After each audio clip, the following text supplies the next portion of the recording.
family. Hope you're doing well today. Wanted to just share a little bit what God's been teaching me this week. Kind of gave the challenge to the youth group and doing it myself, but we're reading through the Sermon on the Mount each day. And so I've been reading Matthew 5, 6, and 7. And so I wanted to share real quick just a couple of the takeaways I had from that. It's interesting with that sermon. Some people, again, try to explain that Jesus is giving new information or he's giving a new take on the law.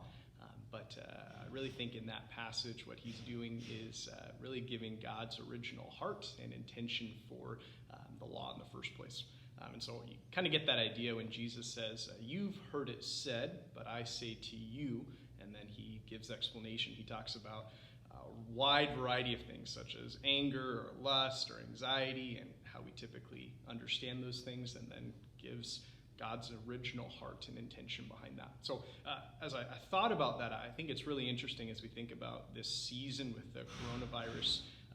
As I deal with anger and anxiety and fears and relational things, what is God's original intent on how I would navigate those aspects? And so it's helped me just to have a fresh perspective on how I look at that passage. So I want to share just two quick things from the Sermon on the Mount that stood out to me. And again, specifically how that relates to what I'm going through right now. So first thing, I really like in the Beatitudes portion of Matthew chapter 5, verse 6, Jesus specifically says, "Blessed are those who hunger and thirst for righteousness, for they shall be satisfied." I love that passage because it's a reminder to me that when I am striving after doing what's right, when I'm pursuing justice, when I'm pursuing the things that I know make God glad, that's where I find satisfaction at. And especially thinking how each of our schedules are probably looking a little different right now. What is it that I'm going to be satisfied in? What am I going to find fulfillment in? And it's not binge watching my favorite show. It's not working on all these different projects. Oh, it's doing what's right. It's pursuing what's just.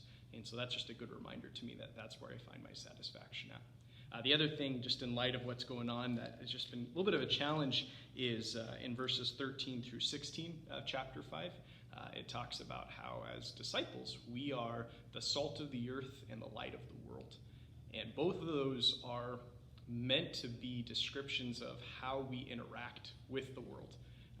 And if we fail to be salty or we fail to shine our light that Jesus has given to us, we are not functioning the way God would intend for us to function. And so for me, I just kind of wrestle, how am I showing my light during this season? How can I even do that? If I can't be around people, how can I shine my light to others? And so just trying to pray through, okay, what are the opportunities that I do have?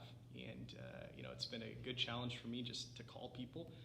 I rarely do that as much as I should. And so to intentionally just talk to people and to try to be kind and try to be a stability factor even in this season, that's been a way that I've been trying to apply that and work on that. I encourage you, if you have not read the Sermon on the Mount recently, read the Sermon on the Mount. It's a great passage, and it's so relevant to what we're going through right now. So those are a couple things that God's been teaching me, and hope you're doing well, church, and we'll talk with you later. Thanks.